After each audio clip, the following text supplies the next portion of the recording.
Umalis na si Emma, babalik na lang daw siya bukas. Eh di dumaan siya. Wala naman ako dito bukas eh. Hanggang gabi naman yung training ko. Flor, matatanda na kayo para magkatampuhan pa. Sinabihan na kita noon na baka pag-awayan niyo yan. Buti hindi nagalit sa'yo si Emma. Ewan ko nga ba, kuya.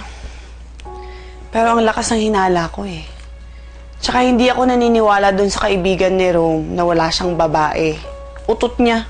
So, ang ibig mo sabihin, nagsisinungaling yung kaibigan ni Rome? Oo, kitang-kita ko sa mata niya eh. Pinagtatakpan niya si Rome. Pwede din naman. Kasi alam mo, kaming mga lalaki, kapag matatagal ng magkaibigan, nagtatakipan na rin eh. O, tingnan mo. Nanghinala ka rin? Hindi. Hindi ko kilala si Rome para pag-isipan siya ng masama. Wag naman sanang totoo. Pero nakakaawa kasi si Emma eh. Kapag tinitignan ko siya, parang ang hirap niyang makitang nasasaktan o umiiyak. Kaya kuya, hindi talaga ako titigil hanggat hindi ko nakukumbisin yung sarili ko na wala talagang babae si Rome.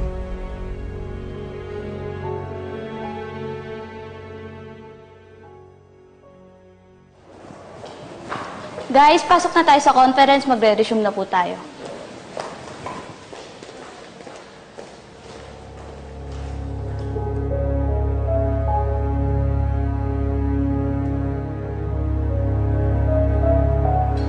Si Rome yun ah. Bakit siya nandito?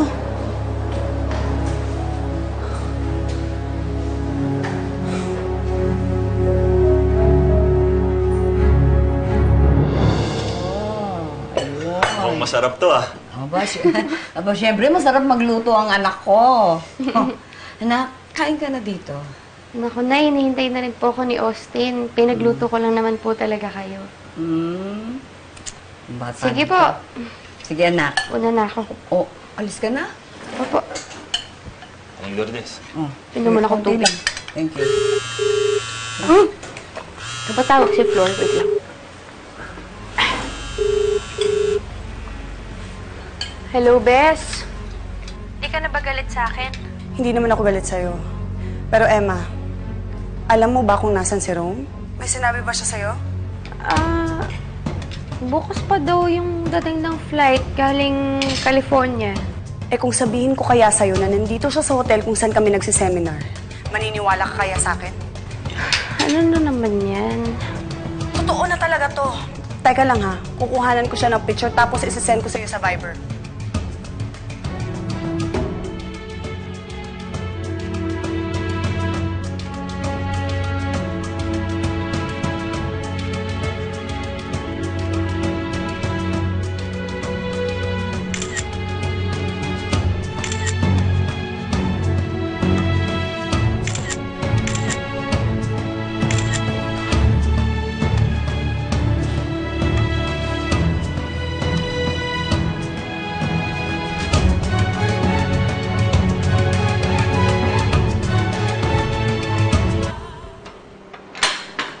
Oo, 2 araw ako mawawala. I'll miss you more. Okay, bye-bye. Nandito ka pala sa labas. Nag-usap kasi kami ni Flor. Okay na kayo? Okay naman. Emma, bakit? Parang may iba sa'yo ah. Nagsinungaling kasi si Rome. Sabi niya bukas pa yung uwi niya. Yung pala nandito na. Nakita ni Flor sa hotel.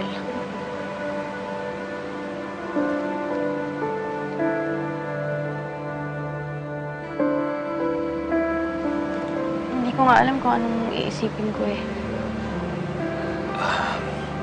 Emma, it could be anything.